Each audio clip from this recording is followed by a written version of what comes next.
ચાલુ કથાના પ્રસંગની અંદર પરમ પૂજ્ય સદગુરુ જોગી સ્વામીની વાતો સાક્ષાત સવિતા ભાગ 1 કિરણ 117 પોઈન્ટ નંબર 3. ગઈકાલની કથા અધૂરી હાલે છે. પ્રથમનું 18નું વચનામૃત એના પર હાલે છે. સારી વસ્તુ કરી નબળી વસ્તુ કરી શા માટે? એકબીજાનો મહિમા સમજવા માટે છે. સુખ અને દુઃખ શા માટે? સુખની કિંમત ક્યારે થાય? દુઃખ આવે ત્યારે. અને દુઃખની કિંમત ક્યારે આવે? સુખ આવે ત્યારે. મહારાજ કે 4 વેદ, ખર્ચ શાસ્ત્ર, પુરાણ, મહાભારત, રામાયણ એને ભણવી કરીને શ્રવણ કરી મુક્ત થાય નહીં. મુક્ત તો અમે કહીએ એમ કરે. મહારાજ કે અમે બધી વસ્તુ સારામાં વળગાયા છે, નબળામાં નહીં. ત્રણની ઝૂંપડી હોય. તૃણ એટલે આપણું શરીર છે, ત્રણાતુલ હોય, ફાટેલ ગોદડી. આ લોકના પંચવિષયના સુખ એને એવા તુષ્ટ થઈ ગયા હોય. જ્યાં ધર્મ, જ્ઞાન, વૈરાગ, ભગવાનની ભક્તિ વાત થતી હોય એ સભામાં બેસે ત્યારે એનું અંતઃકરણ બીજી રીતનું થઈ જાય છે.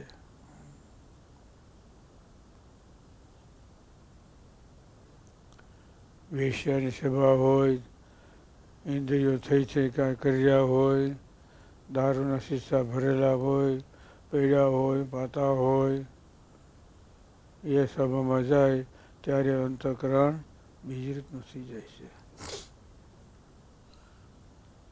મહારાજ કે સત્સંગ અને કુસંગ એની યોગી અંતઃકરણ થાય છે. કેવો જો વિવેક હોય ને, બુદ્ધિશાળી હોય તો એને ખબર પડે. સારાના સંગે સારી બુદ્ધિ થાય, નબળાને સંગે નબળી બુદ્ધિ થાય. કાંઈક વિવેક હોય, કાંઈક ભગવાનનો ભક્ત હોય તો એને ખબર પડે, પણ ગબરગણને ખબર પડે નહીં. પાછી વૃત્તિ હોય ને એને ખબર પડે. ક્યાં બેહવાથી કેવા સંકલ્પ થાય છે, ક્યાં આપણી મનની સ્થિરતા થાય છે, ક્યાં આપણી વૃત્તિ સ્થિર થાય છે. કાંઈક વિવેક હોય, કાંઈ બુદ્ધિશાળી હોય તો એને ખબર પડે. જો કેટલું મહારાજે જાણપણ બતાવ્યું છે. જાણપણું છે એ ભગવાનના ધામનો દરવાજો છે.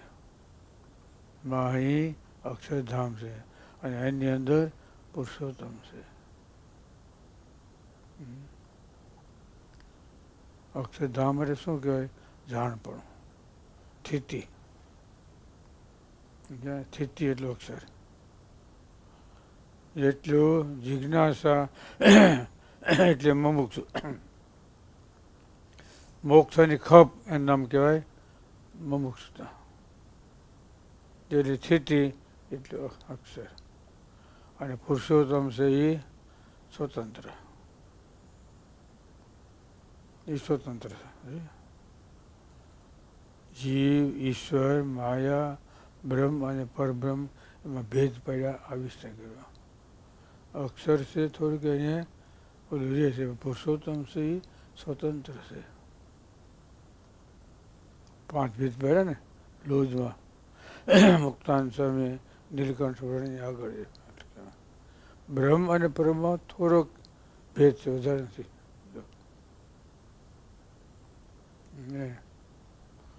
થોડોક ભેદ છે. રેખા થોડીક આથી થોડીક છે.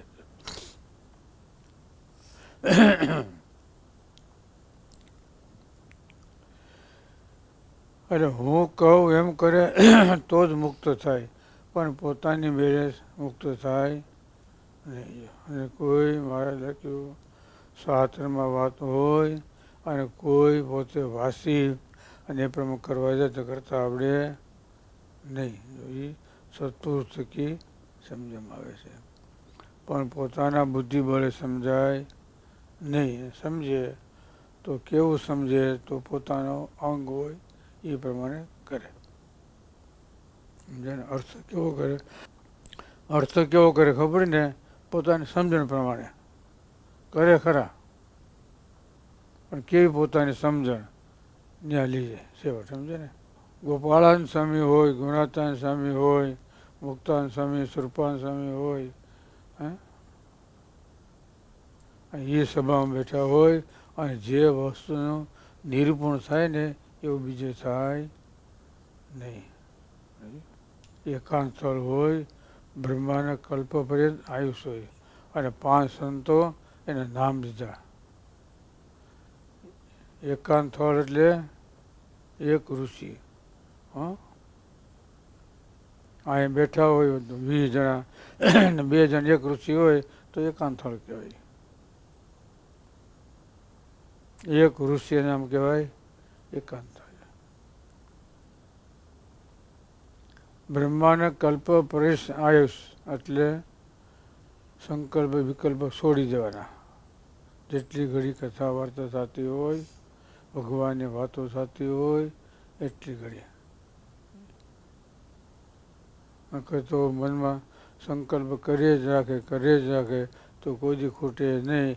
એ શું કહેવાય? બ્રહ્માના કલ્પ પર્યસ આયુષ કીધી. એટલું હોય તોય ન થાય. કેટલું ખબર ને? એટલે મહારાજ કે હું કહું એમ કે ને તો જ મુક્ત થાય, તે વિના થાય નહીં. આ વાત છે, કાંઈક બુદ્ધિશાળી હોય, કાંઈક વિવેકી હોય, કાંઈક ભગવાનનો ભક્ત હોય એને સમજવામાં આવે છે કે આ વ્યવહારથી કેવો આપણો વિચાર થાય છે. શું વિચાર?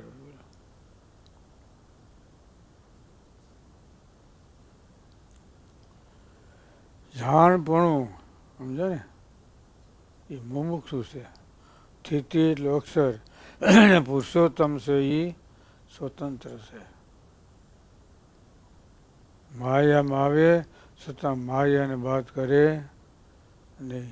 જેમ આવે એમાં એ પણ દાબી દે અને પોતાના પ્રકાશને અધિક કરે. પંચાળાના 7નામાં લખ્યું. અગ્નિ લોખંડમાં આવે તો અગ્નિ છે લોખંડ બદલે નાખે ને. જો કાળું હતું એ ઊંચી જાય, અને ઠંડુ હતું ગરમ થઈ જાય, કઠણ હતું ઓછું થઈ જાય. એમાં જેમાં ભગવાન અને સંત આવે એના સ્વભાવને બદલાવી નાખે. બસ શું કરે? એના સ્વભાવને બદલાવી નાખે. ન ટળે એવા સ્વભાવ, વાસના, પ્રકૃતિ, જે કયો એ આ બધું ટળી જાય.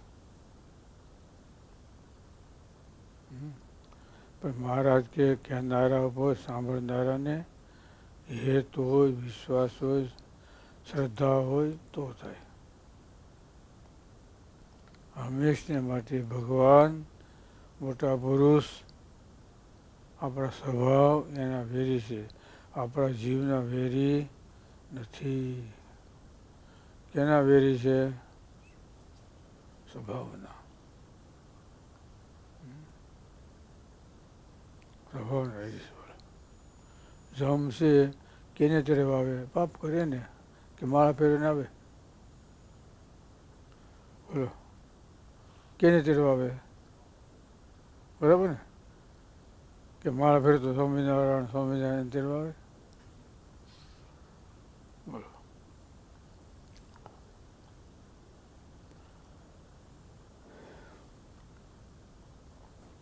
એટલે બહુ વિચાર કરવાનો. સમજે?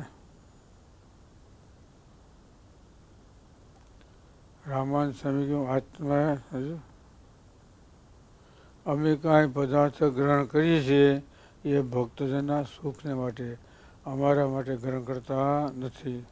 અને જો અમારા માટે ગ્રહણ કરતા હોઈએ તો અમને અમારા ગુરુ રામાન સ્વામી એના સમશે. ભક્તજનનો ભાવ અને પ્રેમ જોઈ અને સ્વીકારીએ છીએ. અને અમારો કોઈ વાત લેશે એમાં, અને વાત લેશે એનું જરૂર પૂરું થાય. અમે કોઈ હેતે કંઈ બોલાવીએ છીએ, પાંચ બે હારીએ છીએ, વાત કરીએ છીએ એના જીવના થોડા વાસ્તે. મહારાજ તો આખા સરખા દિલ્હી એમ અમારી પાસે રહેનારા ગુરુજી બ્રહ્મચારી સોમલોક ખાસર આદિ હરિજન જાણે છે. મહારાજ તો આકાશ જેવા નિર્મળ છે. કોઈ પોતાનો કોઈ પારકો બે વસ્તુ છે એ કેમ કરે એ પોતાનો, અને એને કોઈ ન કરે એ પારકો, બીજું શું? એમ જ હોય ને. ભક્ત સાથે એ થાય, આ ભક્ત ન થાય. પણ છતાંય ભગવાને એમ સમદ્રષ્ટિ છે, સમજ્યા ને? એને સમદ્રષ્ટિ છે. પણ જીવ હોપે, મન હોપે એના પર રાજી થાય, એના પર ખાલી લાલ મોઢું રાખે, દાંત ન કાઢે. સમજ્યા? લાલ મોઢું કેવું હોય? દાંત ન આવે, પ્રેમ ન આવે. આજની કથાને કાલની અધૂરી વાત આવી. સમજે? અમે કહીએ એમ કરે તો જ મુક્ત થાય. જોયું? કેટલી બધી ઝીણવટ પૃથ્વી પર મુક્ત એમાં રે ભગવાને વાત કરી છે. આકાશમાં નહીં, આપણી સમીપે, આપણી સભામાં, અને આપણા જેવા થઈ અને આપણે સમજાવવા માટે વાત કરી છે. પુરુષોત્તમ નારાયણ અન્નકોટી બ્રહ્માને આધાર. એટલે ભગવાન પૃથ્વી પર આવે ત્યારે એના ભક્ત જેવા થાય છે. જેવા ભક્ત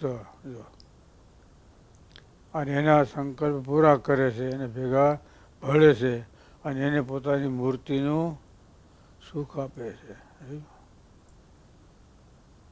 મૂર્તિ એટલે ભગવાનની કથા વાર્તા છે એ મૂર્તિ છે. આજ્ઞા છે ભગવાનની મૂર્તિ છે. સંત છે એ પણ ભગવાનની મૂર્તિ છે. જોયું ને? એની આજ્ઞામાં રહે તો એને ભગવાનનું સુખ આવે. ન આવે એવું જ આવે,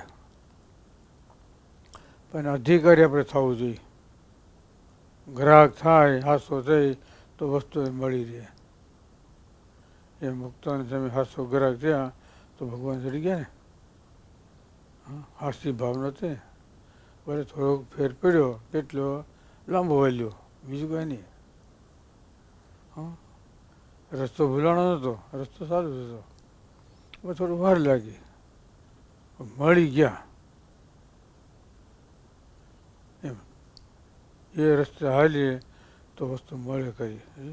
એના માટે આપણો શ્રદ્ધા અને ભાવ આ વસ્તુ જોઈએ. જરૂર ને જરૂર આપણી ભેગા ભગવાન ભળશે, આપણા સંકલ્પ પૂરા કરશે, અને આપણે એની મૂર્તિને સુખ આપશે, આપશે ને આપશે. બોલો સહેજાનંદ.